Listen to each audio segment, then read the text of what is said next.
मोदी जी का डंका किस तरह से फट रहा है वो तो खैर हम लंबे समय से देखते चले आ रहे हैं, लेकिन इनके राज में, भारतीय जनता पार्टी और नरेंद्र मोदी के राज में भारत के सम्मान में किस तरह से कमी आ रही है। और खास तौर पर जो डेटा मैं देने जा रहा हूं, आप देखेंगे कि जो मुस्लिम देश हैं, जहां हमारे लोगों का बड़ा सम्मान हुआ करता था, जो रोजगार के लिए हमारे बड़े साधन हुआ करते थे, वहां भारतीयों का किस तरह से अपमान हो रहा है, किस तरह से भारतीय पासपोर्ट आपके लिए मुश्किल का सबब बन रहा है। इसका एक हवाला, इसका एक उदाहरण सरकार ने अभी हाल में ही राज्यसभा में दिया था।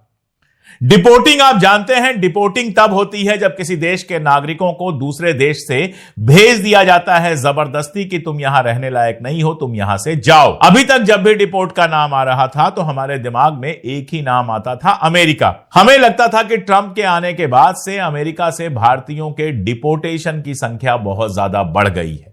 लेकिन सरकार ने जो आंकड़ा दिया है, अगर आप उसको देखें तो अकेला अमेरिका नहीं है, कुल 81 देश हैं जिनसे 24,600 से ज्यादा लोगों को डिपोर्ट किया गया है केवल साल 2025 में। और इसमें भी सबसे बड़ी बात यह है कि इस मामले में नंबर 1 अमेरिका नहीं है, नंबर 1 पे है सऊदी अरबिया, जिसने 12 महीने में तकरीबन 11,000 लोगों को डिपोर्ट किया है। यानी 12 महीने जो 2025 के थे, अभी 12 महीने पूरे नहीं हुए हैं, 2-1 दिन बाकी ही हैं। अगर जनवरी से लेकर दिसंबर तक अभी तक का आंकड़ा देखें तो तकरीबन हर महीने 1,000 लोगों को सऊदी अरबिया ने अपने यहां से निकालकर भारत वापस भेज दिया है। 11,000 लोगों का सऊदी अरबिया ने डिपोर्टेशन किया है। अमेरिका से केवल 3,000 का यह नंबर है कि अमेरिका ने 3,000 लोगों को डिपोर्ट किया है। और उसके बाद के नंबर आप देखिए, म्यांमार ने 1,591, यूएई, दुबई जहां पर है, जहां बहुत सारे भारतीय काम करते हैं, उसने 1,469, 1469, बहरीन ने 764, मलेशिया ने 1485, थाईलैंड ने 481 और कंबोडिया ने 305 लोगों को वापस किया है। अगर इसमें हम जोड़ दें कि ब्रिटेन ने 2025 में 170 लोगों को भेजा जो बेसिकली स्टूडेंट्स थे, यानी 170 स्टूडेंट्स को वापस भेज दिया। ऑस्ट्रेलिया ने 114, रशिया ने 82 और यूएस ने 45 स्टूडेंट्स को वापस भेजा है। यह वो डेटा है जो भारत सरकार आपके सामने पेश कर रही है और गोदी मीडिया आपसे कहता है कि मोदी का डंका बज रहा है। एक और सीन आपने देखा होगा, रूस में इस समय भयानक ठंड है। मास्को में कैसी ठंड होगी आप कल्पना कर सकते हैं, नॉर्थ पोल के बेहद करीब है तो वहां बहुत ठंड पड़ती है। उस ठंड में कुछ भारतीय बड़ी खुशी में झूम रहे थे, डांस कर रहे थे। जब देखा गया कि ये डांस क्यों कर रहे हैं, इतना खुश क्यों हैं, तो पता यह चला कि इन लोगों को रशिया में सफाई करने की नौकरी मिली है। वहां की सड़कें साफ करेंगे, नाले साफ करेंगे, टॉयलेट साफ करेंगे और 1 लाख रुपया महीना इनको तनख्वाह मिलेगी। जो लोग गए हैं ये सब काम करने, बताया जा रहा है कि उसमें इंजीनियर्स भी शामिल हैं जिनको बाकायदा इंजीनियरिंग की डिग्री मिली है। तो सोचिए देश का प्रताप कितना बढ़ा है कि यहां से लोग जाकर रूस में सफाई का काम करेंगे और उसके लिए नाच रहे हैं, खुश हो रहे हैं। सोचिएगा कि भारत में इनका क्या हाल होगा कि ये सफाई करके खुश होंगे। अभी ज्यादा पुरानी बात नहीं है जब रशिया और यूक्रेन दोनों जगह से खबर आई थी कि जो हिंदुस्तानी वहां काम करने गए थे उनको लड़ाई में झोंक दिया गया और वहां पर वो मारे गए। और इस तरह से आपके समझ में आता है कि पूरी दुनिया में भारत की इमेज कैसे खराब हो रही है। अभी क्रिसमस बीता है और क्रिसमस पर जो तमाशा हुआ वो आपने देखा। लोगों को लगता है यहां का तमाशा यहां पर ही रह जाएगा।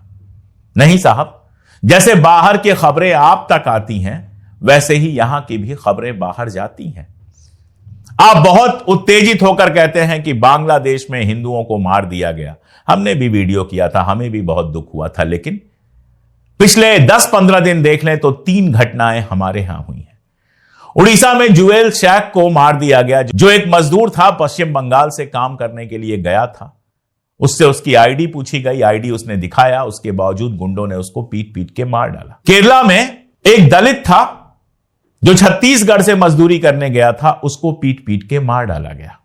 मारने वालों में आरएसएस के लोगों का नाम आया है। उत्तराखंड में एक लड़का त्रिपुरा से गया हुआ था, वहां पर वो एमबीए कर रहा था एक प्राइवेट यूनिवर्सिटी से। शाम को अपने भाई के साथ सब्जी खरीदने जाता है 6 तारीख को। कुछ लोग उसको घेरते हैं, घेर के चिंकी, मोमो और जाने क्या क्या कह के उसको चिढ़ाते हैं और उसके बाद उसको बुरी तरह से मारते पीटते हैं, उसको और उसके भाई को। भाई तो बच गया, लेकिन ये लड़का जिसकी तस्वीर आप स्क्रीन पर देख रहे हैं, जिसके पिता बीएसएफ में नौकरी करते हैं, भारत की सुरक्षा के लिए लगे हुए हैं, वो 17 दिनों तक संघर्ष करने के बाद दम तोड़ देता है, मर जाता है। एक हिंदू लड़का जो नॉर्थ ईस्ट का है, उसको इसलिए पीट पीट के मार डाला जाता है क्योंकि उसका चेहरा मोहरा उत्तर भारतीयों से नहीं मिलता है। आपको क्या लगता है ये खबरें बाहर नहीं जाती हैं? क्रिसमस पर जो आपने तमाशा किया, क्या वो खबरें बाहर नहीं गई? क्या दुनिया भर के अखबारों ने ये खबरें नहीं छापी? कुवैत से अरब टाइम्स निकलता है। अरब टाइम्स ने, जो कुवैत का है, मैंने आपको बताया मिडिल ईस्ट का है, उसने क्रिसमस के दिन का एक वीडियो पोस्ट किया जिसमें कुछ लोग क्रिसमस मना रही महिलाओं को जबरदस्ती घर जाने के लिए कह रहे हैं। अरब टाइम्स कुवैत लिखता है कि क्रिसमस एक ऐसा त्योहार है जिसे भारत का ईसाई समुदाय काफी जोर शोर से मनाता है, लेकिन इस बार क्रिसमस पर ईसाई अल्पसंख्यकों को टारगेट करने वाली कई घटनाएं सामने आई हैं। अरब टाइम्स जो है वो इसके लिए दक्षिणपंथी राष्ट्रवाद यानी सीधे सीधे आरएसएस के उभार को जिम्मेदार बताता है। इसमें जबलपुर के भी एक वीडियो का जिक्र है जिसमें सत्ताधारी बीजेपी के एक नेता की मौजूदगी में एक ईसाई लड़की को धमकाती हुई पुलिस को दिखाया गया है।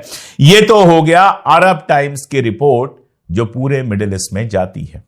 इंग्लैंड जहां पर ईसाई धर्म डोमिनेटिंग है, सबसे ज्यादा ईसाई हैं, वहां के इंडिपेंडेंट ने बाकायदा, द इंडिपेंडेंट जो वहां का अखबार है, उसने खबर पोस्ट की जिसमें हिंदू राइट विंग जिस तरह से क्रिसमस के सेलिब्रेशन में बाधा पैदा कर रहे हैं उस पर डिटेल में लिखा गया। इसके अलावा द टेलीग्राफ ने भी खबर छापी कि कैसे हिंदू संगठनों ने कई जगहों पर चर्च में हो रहे सेलिब्रेशन को रोकने की कोशिश की। ये तो वो खबरें हैं जो आपको पता है, इसके अलावा पता नहीं किस किस भाषा में क्या क्या छापा होगा और आपके दुश्मन कैसे फायदा उठा रहे हैं ये देखिए। टीआरटी जानते हैं ना, टर्की का न्यूज चैनल है, वही टर्की जिसने पाकिस्तान का पूरा साथ दिया था जब आप ऑपरेशन सिंदूर कर रहे थे। टीआरटी वर्ल्ड ने ट्वीट भी किया और छापा भी कि भारत में डर के साए में क्रिसमस सेलिब्रेशन। उसने छत्तीसगढ़, मध्य प्रदेश, उत्तर प्रदेश और केरल समेत कई जगहों पर क्रिसमस मना रहे ईसाई समुदाय पर हमलों की बात की, जिसमें जाहिर तौर पर हिंदूवादी संगठन शामिल है। अब जरा इसकी तुलना बाकी दुनिया से कर लीजिए। सारी दुनिया में ईसाइयों के देश ही नहीं है, ईसाइयत के बाद सबसे ज्यादा देश अगर किसी के हैं तो मुसलमानों के देश है। पाकिस्तान में लाहौर में क्रिसमस का सेलिब्रेशन हुआ और किसी ने पत्थर नहीं फेंका। सड़क पर सेलिब्रेशन हुआ, चर्च के अंदर सेलिब्रेशन हुआ, धूमधाम से मनाया गया और पाकिस्तान से एक भी खबर ऐसी नहीं आई कि ईसाइयों को क्रिसमस मनाने से रोका गया। ईरान में अलग अलग जगहों पर चर्च हैं, यह हम जानते हैं। उन चर्चों में शानदार रोशनी हुई, क्रिसमस मनाया गया और किसी ने नहीं रोका। ईरान एक धार्मिक मुल्क है, हमारे यहां उसकी आलोचना करते हैं लोग कि वो तो एक मजहबी मुल्क है। एक मजहबी मुल्क में, एक इस्लामिक मुल्क में मनाने के लिए क्रिसमस कोई किसी को रोकता नहीं है। हमारे यहां तो स्थिति अब ऐसी हो गई है कि एक तरफ कट्टरपंथी हिंदू जो हैं वो ये सब करते हैं और कुछ कट्टरपंथी मुसलमान हैं जिनको लगता है कि क्रिसमस पे बधाई देने से इस्लाम खतरे में आ जाएगा। कट्टरपंथ जब बढ़ता है तो दोनों तरफ बढ़ता चला जाता है। ईरान को छोड़िए, फलस्तीन को याद कीजिए। इतनी सारी मुसीबतों से अभी गुजरा है फलस्तीन, लेकिन फलस्तीन जिसमें ईसा मसीह का जन्मस्थान भी है, फलस्तीन जो ओरिजिनल है उसमें बेथेलम भी है जहां ईसा मसीह का जन्मस्थान है, वहां पर चर्चों में जम के धूमधाम की गई, जम के रोशनी की गई, सड़क पर जुलूस निकले, लोगों ने पारंपरिक तरीके से मनाया क्रिसमस को और किसी ने कहीं कोई परेशानी पैदा नहीं की। ओमान हो, सऊदी अरबिया हो, यूएई हो, मलेशिया हो, ये सारे मुस्लिम मुल्क हैं।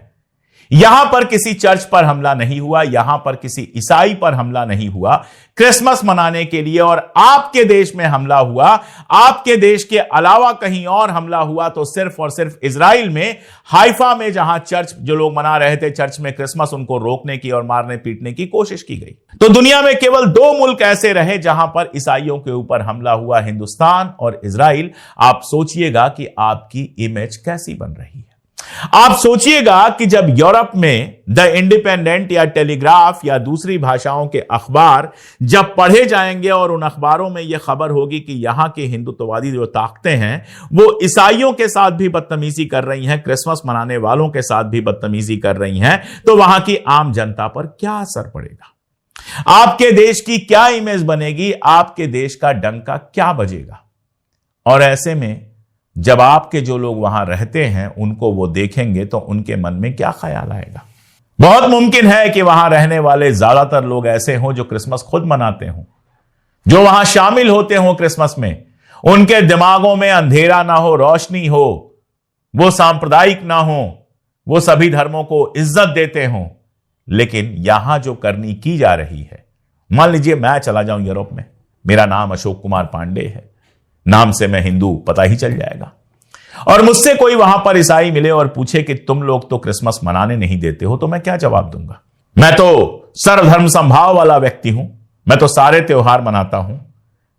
लेकिन एक हिंदुस्तानी के तौर पर मुझे देखकर भी उनके मन में यही ख्याल आएगा कि यह भी वैसा ही होगा, वैसे ही क्रिसमस मनाने का विरोध करता होगा। तो आप समझिए कि देश की इमेज क्या बनेगी। नरेंद्र मोदी गए थे चर्च के अंदर, कैथेड्रल चर्च के अंदर गए थे दिल्ली के, बाकायदा बधाई दी थी, वहां जो समारोह चल रहे थे उनमें शामिल हुए थे, उसका वीडियो जारी किया था, दुनिया को यही संदेश दिया था कि भारत के अंदर सभी त्योहार, सभी धर्मों के त्योहार बड़े प्यार से, बड़े खलूस के साथ मनाए जाते हैं। लेकिन वो वीडियो तो किनारे हो गया। जो गली चौराहों चर्चों में तमाशे हो रहे थे उनके वीडियो सारी दुनिया में फैल गए। जो हमारे दुश्मन हैं वो उसका फायदा उठाएंगे, जो हमारे दोस्त हैं वो सोचेंगे कि ये कैसा मुल्क बनता जा रहा है जहां न मुसलमान बर्दाश्त हो रहे हैं, न ईसाई बर्दाश्त हो रहे हैं। बमुश्किल 3-4% ईसाई हैं इस देश में, इतने अल्पसंख्यक भी आपसे बर्दाश्त नहीं हो रहे। तो हिंदुस्तान के लोग जब तमाम मुल्कों में जाकर बसेंगे तो उन्हें कैसे बर्दाश्त किया जाएगा? जब उनकी डिपोर्टेशन होगी तो जो अधिकारी होंगे उनके दिमाग में कहीं यह भी होगा कि ये तो अपने यहां मुसलमानों और ईसाइयों को चैन से जीने नहीं देते हैं, ये क्यों हमारे मुल्कों में आकर चैन से जी रहे हैं? तो ये जो डंका बज रहा है ना, आपका बड़ा मार्केट है, पैसा है आपके पास। हालांकि पैसा तो क्या है, आप सबसे बड़े कर्जदार बन चुके हैं IMF के। लेकिन जो पुरानी प्रतिष्ठा है, जो हमारी साइज है, पॉपुलेशन है, मार्केट है, उसके चलते बाहर इज्जत मिल जाती है और लोग चिल्लाते हैं कि डंका बज रहा है। यकीन जानिए अगर यही हरकतें चलती रहीं, यकीन जानिए अगर ऐसे ही तमाशे हमारे देश में होते रहे तो मामला यहीं नहीं रुकेगा, मामला इसके आगे जाएगा। जैसे इजराइल को लेकर सारी दुनिया 2 हिस्सों में बंटी है और एक बड़ा हिस्सा ऐसा है जो इजराइल को वेलकम नहीं करता। मेरा दर्द यह है कि अगर ये हरकतें चलती रहीं तो कहीं ये हमारे साथ ना हो, कहीं हम दुनिया भर में पेरिया स्टेट के रूप में न जाने जाएं, कहीं हम दुनिया भर में एक ऐसे देश के रूप में न जाने जाएं जो अपने अल्पसंख्यकों के साथ बदतमीजी करता है, कहीं हम दुनिया भर में नफरती देश की तरह न जाने जाएं। ये मेरा दर्द है। ये लोग जो अपने आप को राष्ट्रभक्त कहते हैं, बेसिकली देश के सबसे बड़े दुश्मन हैं, जो देश की पूरी दुनिया में बेइज्जती करवा रहे हैं।